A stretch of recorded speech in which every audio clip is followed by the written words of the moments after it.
On va regarder l'importance d'une bonne compréhension. L'importance d'une bonne compréhension. Et ensuite, on va parler de la réalité d'un accomplissement qui devrait nous édifier, nous pousser, nous exhorter à agir nous-mêmes. Donc, on va commencer. La première chose, on va parler d'avoir une bonne compréhension.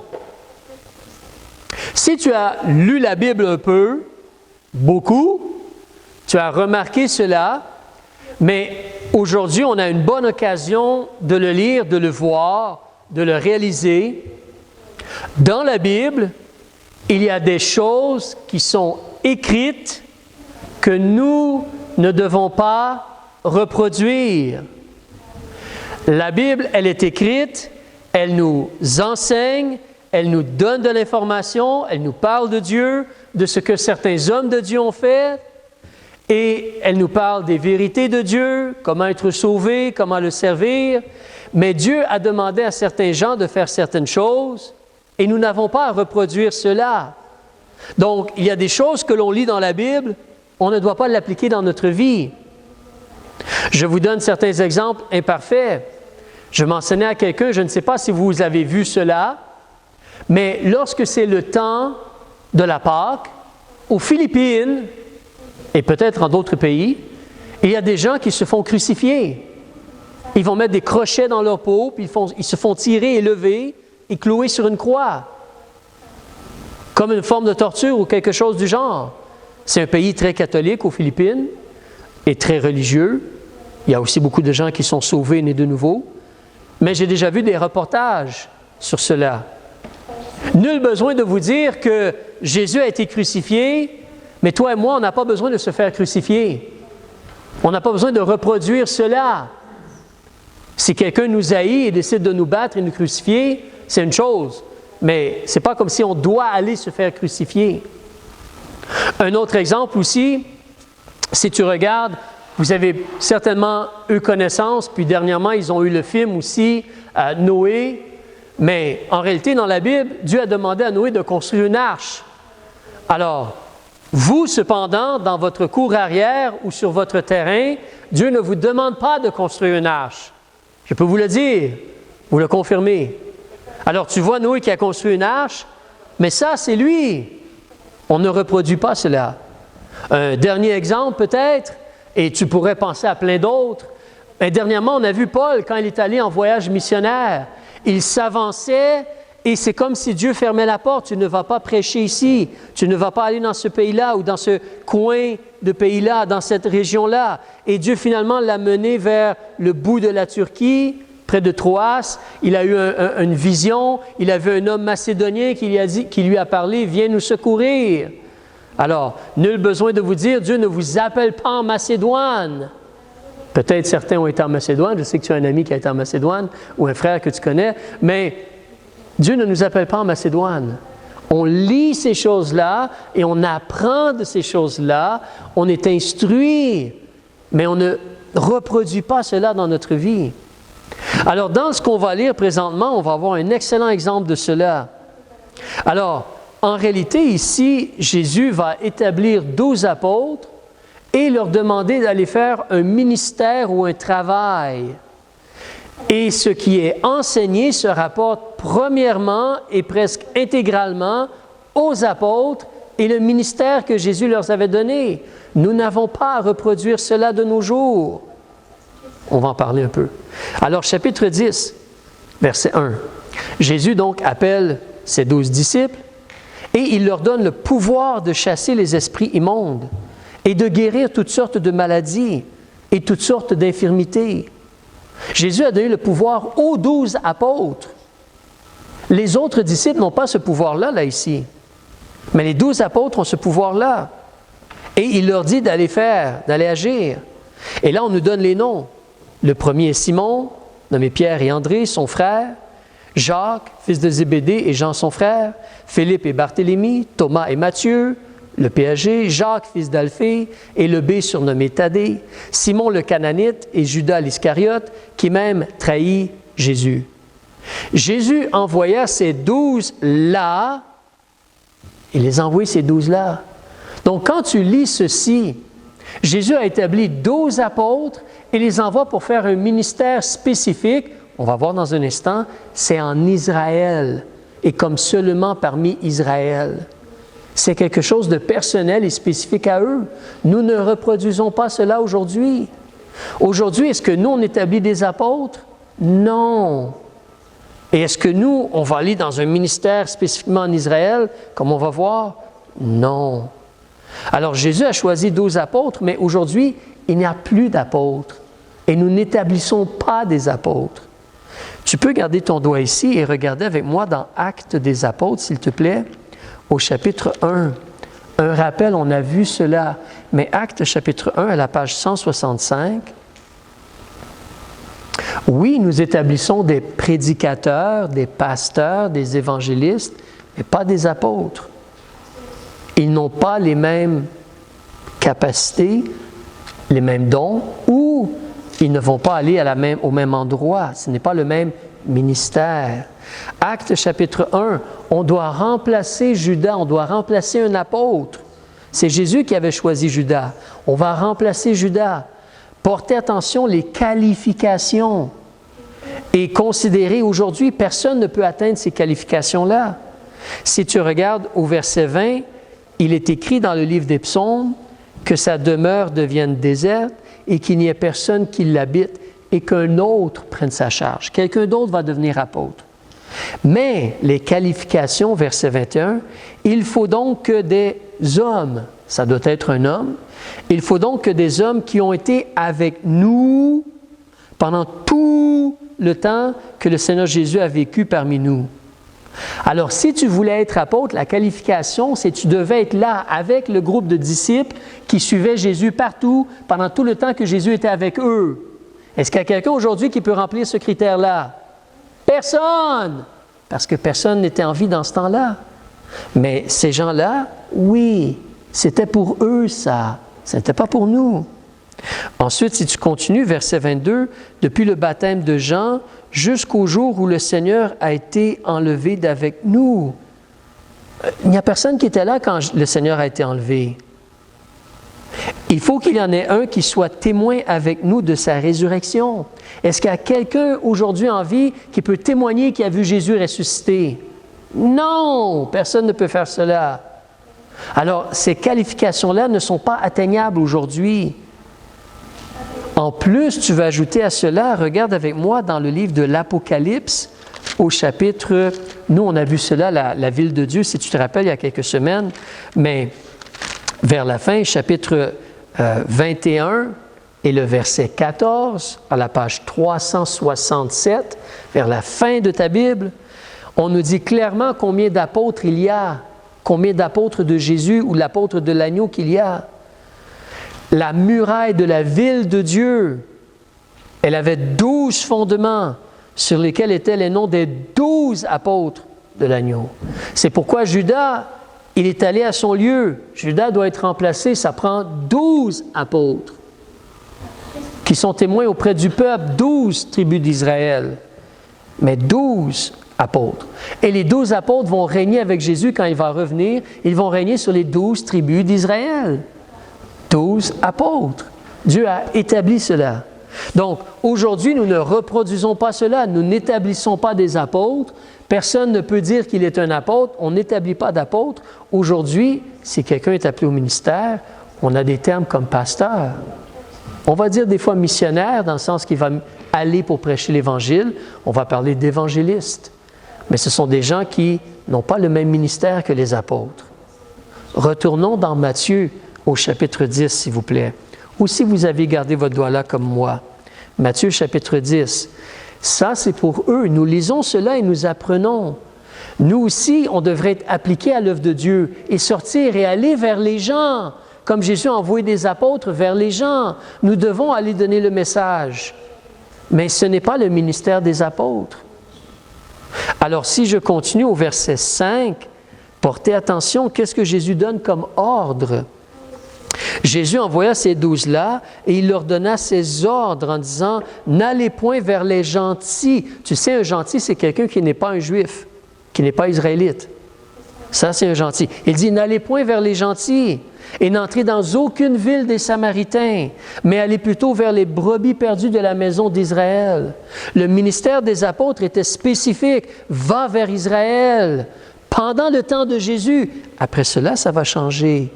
Pierre a sorti de Judée, Israël. Il est sorti de la terre promise. Mais pendant que Jésus est là, le ministère, c'est Israël. Pour faire connaître qu'il est le Messie, il y a plein de miracles, il y a des enseignements, c'est pour éclairer Israël. Le Messie est venu. Alors c'est un ministère spécifique, on ne reproduit pas cela. Toi et moi, est-ce qu'on va vers les gentils? Bien, j'espère que oui, parce que moi je suis un gentil et toi aussi, fort probablement. Donc nous allons vers les gentils, ce n'est pas la même chose. On ne reproduit pas. On va vers tous les gens. Ensuite, au verset 7, qu'est-ce qu'il dit? « Et quand vous serez partis, prêchez et dites, le royaume des cieux approche. » Ici, il y a quand même des différences. Il y a des similarités, parce que Jésus va régner, nous avertissons les gens que Jésus va revenir et qu'il va régner, mais eux, ils avaient quelque chose de particulier. Pourquoi je dis cela? Parce qu'ils doivent dire, le royaume des cieux approche, comme il est proche, il est là. Avance au chapitre 12, si tu tournes la page. Regarde au chapitre 12, on a lu cela il y a quelques semaines. Qu'est-ce que Jésus a dit quelque temps après publiquement? Quand les gens ont accusé Jésus de faire des miracles par le prince des démons ou par Belzébul, qu'est-ce que Jésus a dit au verset 28 du chapitre 12? « Mais si je chasse les démons par l'Esprit de Dieu, le règne de Dieu est donc venu vers vous. » Alors en réalité, il disait le royaume de Dieu approche, mais le royaume de Dieu était là, est venu vers eux. Alors les apôtres avaient quelque chose de particulier parce que Jésus, c'était l'accomplissement des promesses, des prophéties. C'était comme la main, le royaume de Dieu qui était là parmi eux.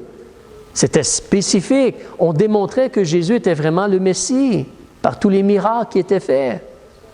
Mais toi et moi, on est dans une situation différente. On n'a pas besoin de prouver à Israël que Jésus est le Messie, dans ce sens-là, en utilisant des miracles.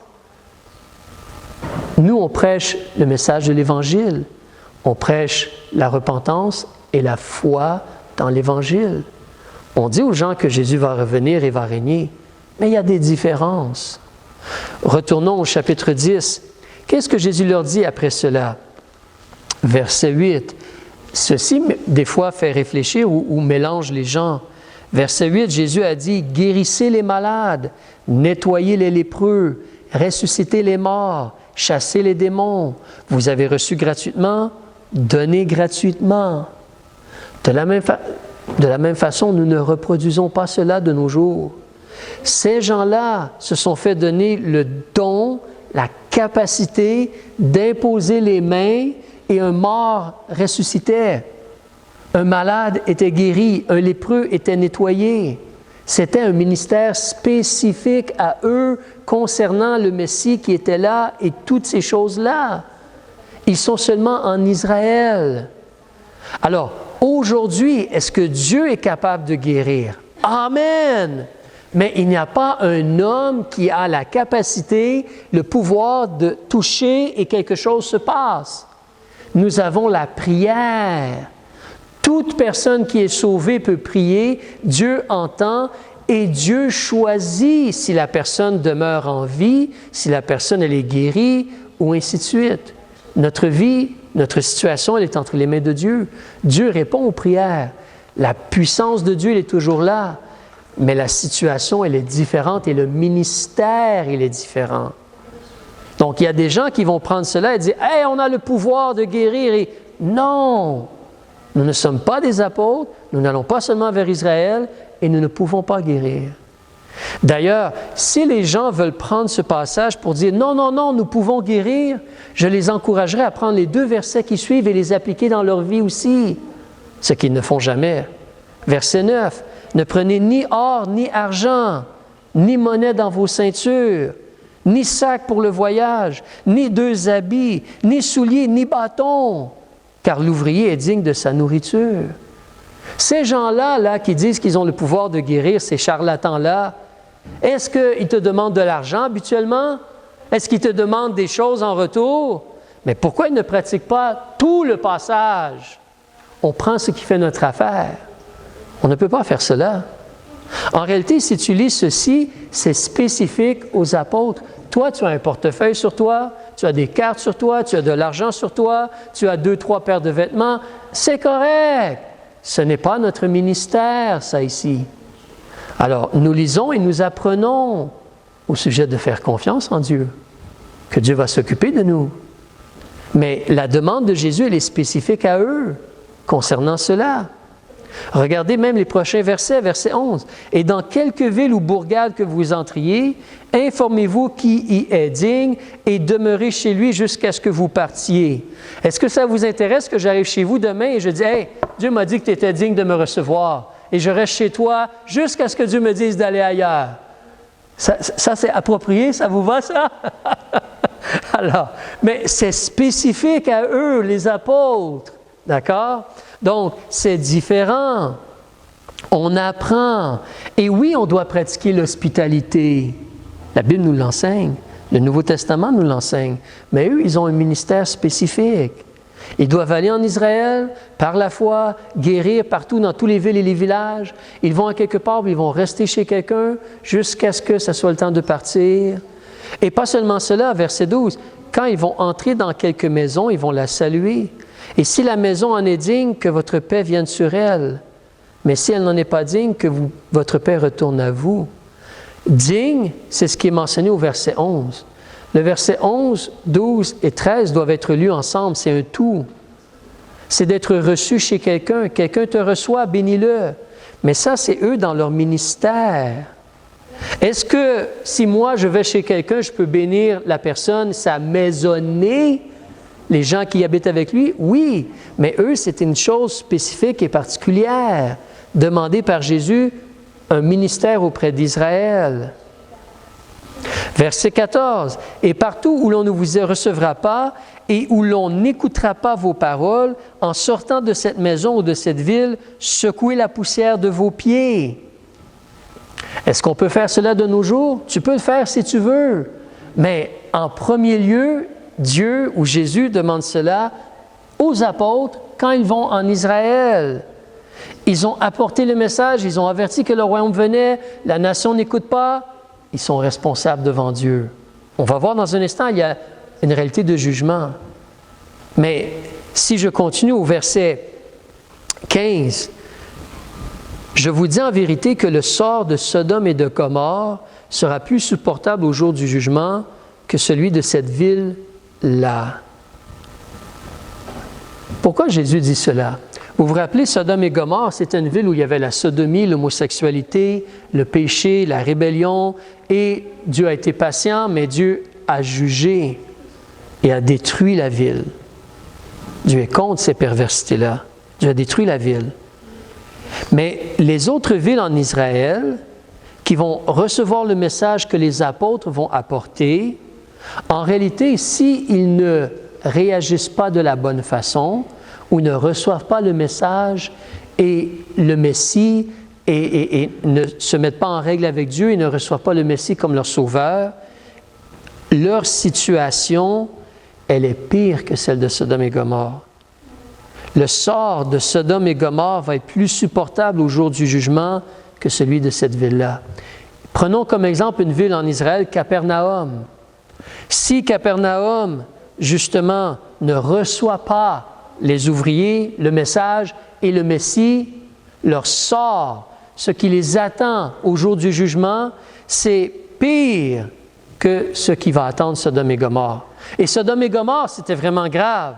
Dieu a fait descendre le feu du ciel, c'était vraiment grave. Mais les villes en Israël qui ne reçoivent pas, ça va être pire. Pourquoi ça va être pire? Gardez votre doigt là, puis avancez avec moi en Matthieu. Si vous regardez avec moi au chapitre 11, vous tournez une page, je crois. Regardez au chapitre 11, on va débuter au verset 20, s'il vous plaît. Au verset 20, « Alors Jésus, il se mit à faire des reproches aux villes où il avait fait la plupart de ses miracles. » Même les apôtres étaient passés aussi. Pourquoi? Elles ne s'étaient point repenties. Elles ne se sont pas détournées de leurs mauvaises actions. Malheur à toi, Chorazine, malheur à toi, Bethsaïda, car si les miracles qui ont été faits au milieu de vous, eux s'étaient faits à Tyr et à Sidon, 2 autres villes, vers le nord-ouest, aujourd'hui un peu comme le Liban, il y a longtemps qu'elles se seraient repenties en prenant le sac et la cendre. C'est pourquoi je vous dis que le sort de Tyr et de Sidon sera plus supportable au jour du jugement que le vôtre. Et toi, Capernaum, qui a été élevé jusqu'au ciel, tu seras abaissé jusqu'en enfer. Car si les miracles qui ont été faits au milieu de toi, eux s'étaient faits à Sodome, elles subsisteraient encore aujourd'hui. C'est pourquoi je vous dis que le sort du pays de Sodome sera plus supportable au jour du jugement que le tien. Il y a eu tellement de lumière, tellement de miracles, de démonstrations de la puissance et de l'amour et de la capacité et de la droiture de Dieu, mais les gens, non, je n'en veux pas, je ne vois rien, je vais faire ce que moi je veux faire et continuer à faire ce que moi je veux faire.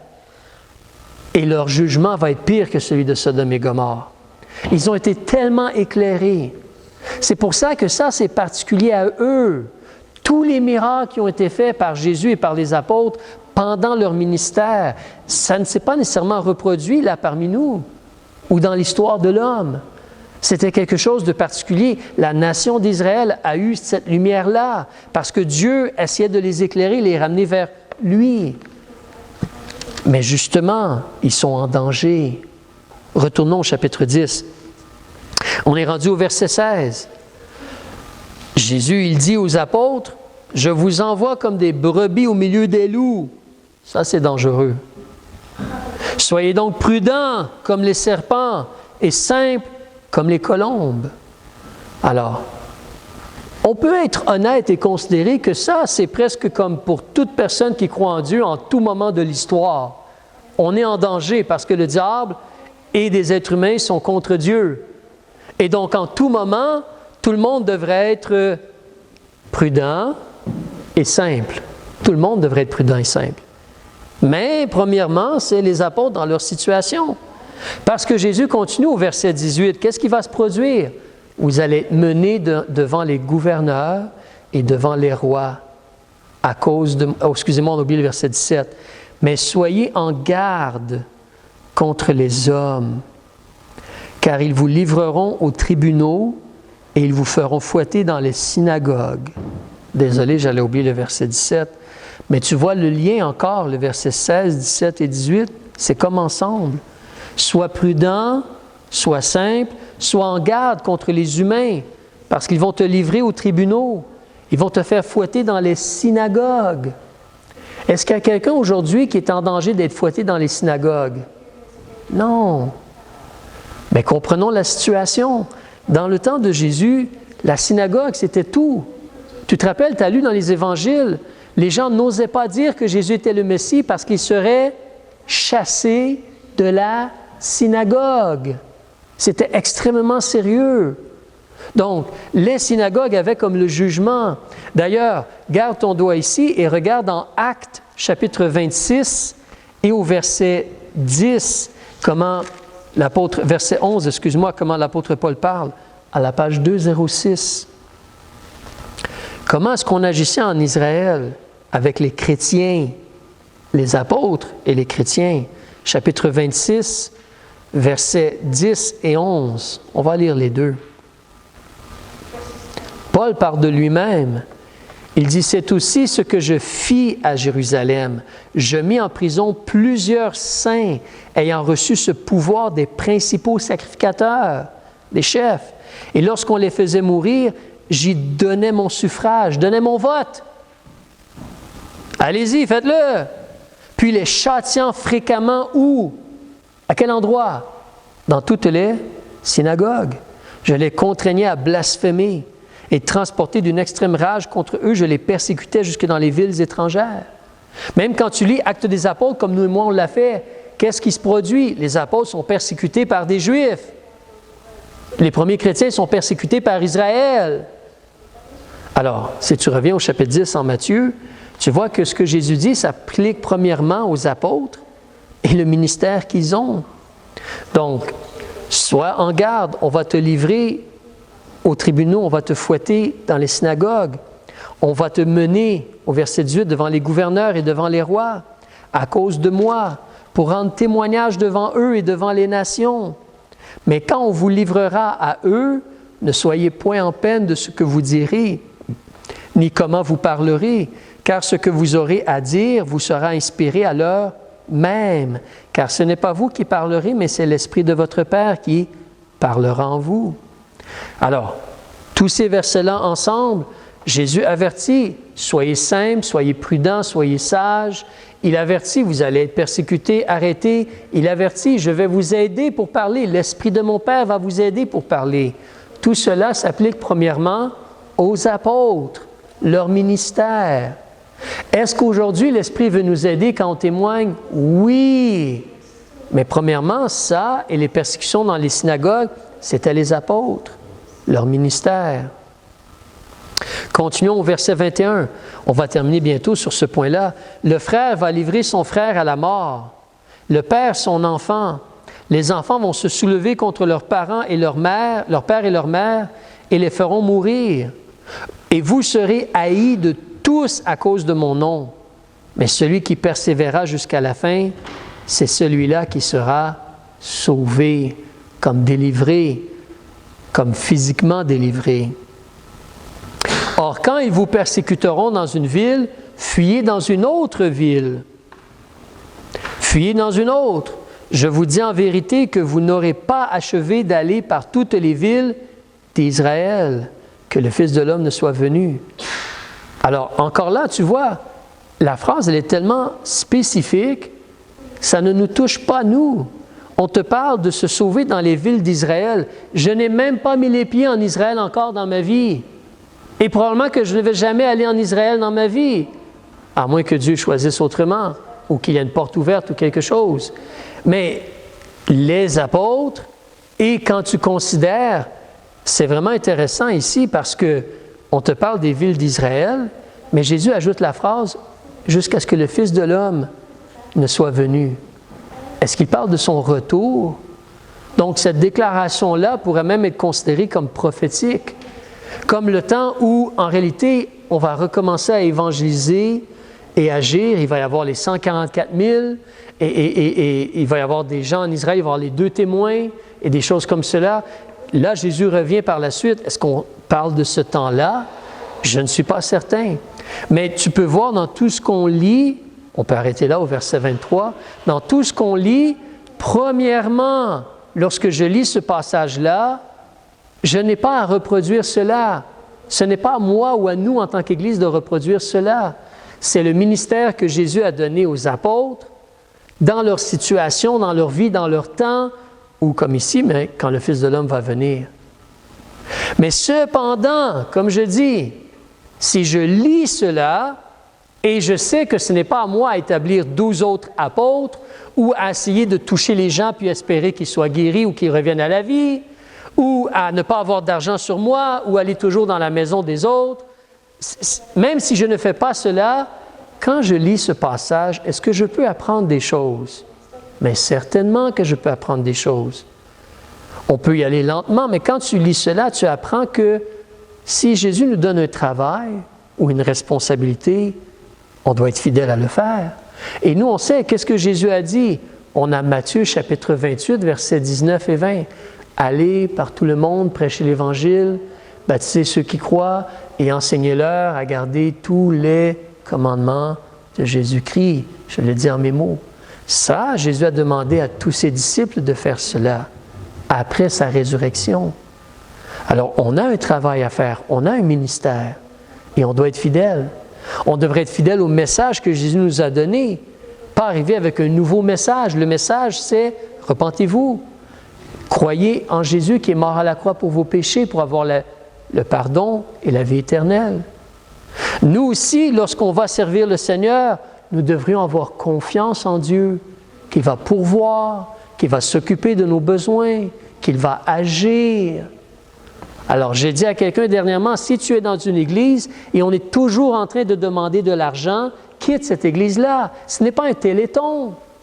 On est en train de servir le Seigneur. Il y a un temps pour avoir il y a des besoins, des fois, il y a des temps pour parler de certaines choses, mais ce n'est pas comme continuellement, j'ai besoin que tu envoies de l'argent, j'ai besoin que tu donnes de l'argent. Ce n'est pas ça. Le ministère du Seigneur, on a confiance, le Seigneur s'occupe, pourvoit, protège et nous aide. Il nous aide. On est averti sur la réalité du jugement et les dangers qui sont devant nous. La possibilité de persécution. Jésus qui va nous aider dans les détresses, dans les persécutions. On est enseigné sur cela quand on lit Matthieu chapitre 10. Donc, c'est important pour toi et moi, lorsqu'on lit la parole de Dieu, de se poser des questions. Qui est en train de parler? À qui parle-t-il? Et est-ce que c'est quelque chose que moi, je dois reproduire dans ma vie ou c'était pour les apôtres ici? Pour quelqu'un de spécifique. Je vous donne un dernier exemple. Je disais à quelqu'un dernièrement, Jésus, quand il est ressuscité, il est apparu aux apôtres. Qu'est-ce qu'il leur a dit? Attendez à Jérusalem jusqu'à ce que vous ayez reçu le Saint-Esprit. Si moi et toi, on lit cela, est-ce qu'on doit aller à Jérusalem et attendre? Est-ce qu'on doit attendre le Saint-Esprit? Non, ça ne nous concerne pas. En réalité, présentement, dès que tu reçois Jésus comme ton Sauveur, dès que tu demandes, dès que tu invoques le nom du Seigneur, le Saint-Esprit vient habiter en toi. Tu es né de l'Esprit, né de nouveau. Toute la personne du Saint-Esprit vient habiter en toi. Alors, mais il nous faut faire attention donc. Donc ça, c'était le premier point. Le deuxième point va être beaucoup plus court. Toujours au chapitre 10 ici. Donc le premier point, il faut être sage et faire attention concernant avoir une bonne compréhension quand on lit la parole de Dieu, afin de ne pas être mélangé, trompé ou aller dans la mauvaise direction. Matthieu chapitre 10 toujours. En réalité, regarde juste un peu plus haut, au chapitre 9, versets 36, 37, 38. On a lu cela la semaine passée. Tu te rappelles, qu'est-ce que Jésus a mentionné? Il faut prier pour d'autres ouvriers dans la moisson. Mais regardons ces choses-là. Verset 37, Jésus, il dit à ses disciples, la moisson, elle est grande. Il y a un grand besoin d'ouvriers. Parce qu'au verset 36, il y a une multitude qui n'a pas de berger. Au verset 36. Alors Jésus dit, la moisson est grande, mais il y a peu d'ouvriers. Il y a un manque d'ouvriers. Donc Jésus, au verset 38, les encourage à prier. Prier le maître de la moisson. Maintenant, n'oublie pas, comme toute chose dans la vie, les choses sont chronologiques.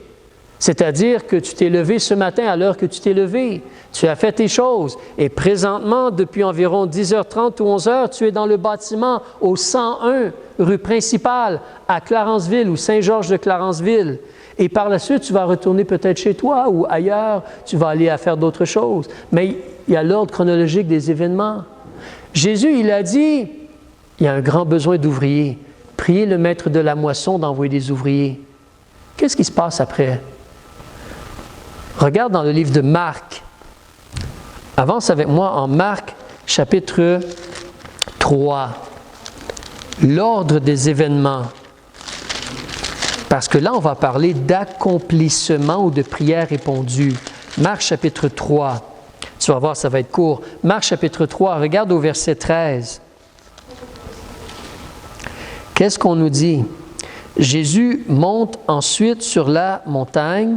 Il appela ceux qu'il jugea à propos, et ils vinrent à lui, et il en établit 12 pour être avec lui, pour les envoyer prêcher, et pour avoir la puissance, comme on a vu. Puis là, tu as le nom des apôtres. La séquence d'événements, c'est que Jésus monte sur la montagne, et il choisit 12 apôtres. Continue dans l'Évangile de Luc au chapitre 6, s'il te plaît. Luc, chapitre 6, page 89. Luc, chapitre 6, regarde le verset 12.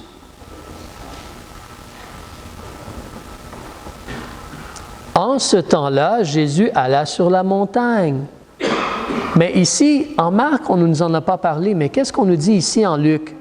Quand il était sur la montagne, qu'est-ce qu'il a fait, Jésus? Il a prié. Même il a passé toute la nuit à prier Dieu. Il vient juste de dire, priez que le Père envoie des ouvriers dans la moisson. Et lui-même est en train de prier. Et verset 13, dès que le jour fut venu, la séquence des événements, qu'est-ce qu'il fait? Il s'en va sur une montagne. Il était là sur la montagne, il a prié. Dès que le jour vient, qu'est-ce qu'il fait? Il appelle les disciples. Comme quoi, ils vont sur la montagne avec lui. Puis là, qu'est-ce qu'il fait? Il en choisit 12, qu'il nomme apôtres. Vois-tu la séquence d'événements? Jésus réalise un besoin, il monte sur la montagne, il passe la nuit à prier, puis il établit 12 apôtres. Il établit 12 apôtres pour aller travailler, pour être avec lui, puis aller travailler. Reviens dans Matthieu, regarde la séquence d'événements. Matthieu chapitre 9 et chapitre 10. Regarde la séquence d'événements. Gardez en tête, frères et sœurs, quand Matthieu a écrit, quand la Bible a été écrite, il n'y avait pas de chapitre, pas de verset. C'est comme si toi, tu écris un livre ou une lettre.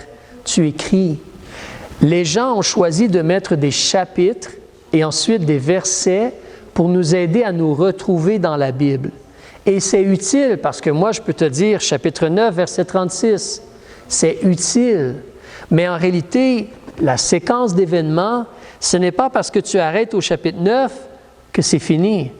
Ça continue au chapitre 10. La séquence d'événements, Jésus, il dit, priez le maître de la moisson. On a besoin d'ouvriers, priez pour cela. Et qu'est-ce que Jésus fait? Il s'en va sur la montagne, et sur la montagne, qu'est-ce qu'il fait? Il prie toute la nuit, et qu'est-ce qu'il fait après cela? Il appelle les disciples, les apôtres, et il en établit 12. Ou ici, dans Matthieu, tu vois, au verset 38, priez le maître de la moisson d'envoyer des ouvriers dans sa moisson. Et qu'est-ce qui se passe au chapitre 10? Jésus établit 12 ouvriers, puis les envoie dans la moisson. Voyez-vous le suivi, la continuité et la pensée que je vous demande de réfléchir dessus. Considérez cette pensée-ci. Jésus, il voit un besoin. Et qu'est-ce qu'il fait? Il prie, mais qu'est-ce qu'il fait? Il prend ce qu'il a pour répondre aux besoins. Il prie, mais il prend ce qu'il a pour répondre aux besoins. Les 12 étaient déjà là, mais là, ils sont établis. C'est comme rendu officiel, où ils sont établis, puis ils ont la puissance de Dieu. Il y a un besoin, les gens sont là, Jésus prie, puis on établit des gens.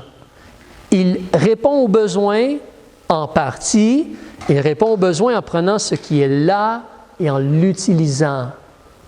Comprenez-vous? Je vais vous donner une autre illustration ou exemple biblique. Regardez avec moi dans Luc, puis je vais arrêter. Luc chapitre 1.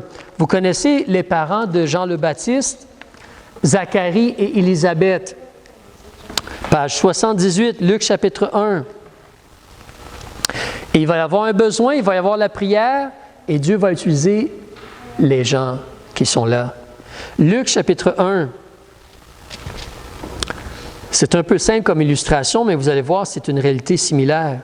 Alors, d'après le verset, justement, 5, tu vois qu'il y a Zacharie et sa femme, c'est Élisabeth.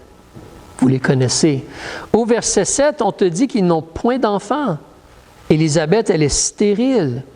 Et ils sont tous deux avancés en âge. Ils ne sont pas jeunes. Peut-être 60 ans, peut-être plus. Mais ils ont prié. Nous savons qu'ils ont prié parce que, d'après le verset 13, l'ange est apparu à Zacharie. L'ange lui a dit, « Zacharie, ne crains point, car ta prière est exaucée. Et Élisabeth, ta femme, t'enfantera un fils, et tu lui donneras le nom de Jean. » Alors, il y a un besoin. Qu'est-ce que Zacharie a fait? Zacharie a prié. Il a prié. Et qu'est-ce que Dieu a fait? Dieu a répondu à la prière. Et qu'est-ce que Dieu a utilisé? Ce qui était là. C'est-à-dire que la phrase, elle est intéressante. Dieu dit, ta prière est exaucée. Dieu est en train de dire, c'est fait. Mais en réalité, ce n'est pas fait encore. Pourquoi? Elle n'est pas enceinte encore. Ta prière est exaucée. Ta femme va t'enfanter un fils. Après la vision, Zacharie sort du temple. Excusez-moi dans ce que je vais le dire simplement, mais c'est une réalité de la vie. Zacharie, il est sorti du temple. Qu'est-ce qu'il a fait d'après le verset 23? Quand les jours de son ministère sont achevés, il est allé en sa maison. Quelque temps après, Élisabeth, sa femme, conçut. Vous savez comment Élisabeth a fait pour concevoir? Vous savez comment Élisabeth a fait pour concevoir? C'est la puissance de Dieu. Mais Zacharie et Élisabeth ont été ensemble. Alors, qu'est-ce qui se passe? Tu as un besoin, tu as des gens qui prient, puis Dieu utilise deux êtres humains pour donner naissance à un bébé. Par sa puissance. Mais Dieu a utilisé Zacharie et Élisabeth pour avoir le bébé. Dieu a utilisé Zacharie et Élisabeth pour avoir le bébé. Tout comme Jésus dit, on a besoin d'ouvriers, priez pour cela. Et Jésus s'en va prier, puis vous êtes des ouvriers maintenant, je vous donne la puissance, allez servir. Allez servir. Jésus utilise ce qui est là devant lui. Est-ce que tu comprends le principe ou le point que j'essaie de faire voir? Toi et moi, nous sommes là et nous avons des besoins. Et toi et moi, nous avons besoin de vraiment utiliser la prière. Mais nous avons besoin de comprendre que Dieu va répondre à nos prières en nous utilisant nous. Nous utilisant nous. Nous, on doit se lever et faire aussi. Et Dieu va répondre aux prières. Mais Dieu va nous utiliser nous pour répondre, pour faire, pour agir. Il y a notre part. Dieu utilise la prière et on doit vraiment être appliqué à la prière. Imaginez cela, Jésus a prié toute la nuit. Moi, je n'ai jamais fait cela, prier toute la nuit. Quelques heures peut-être, mais toute la nuit. Mais Jésus a prié toute la nuit.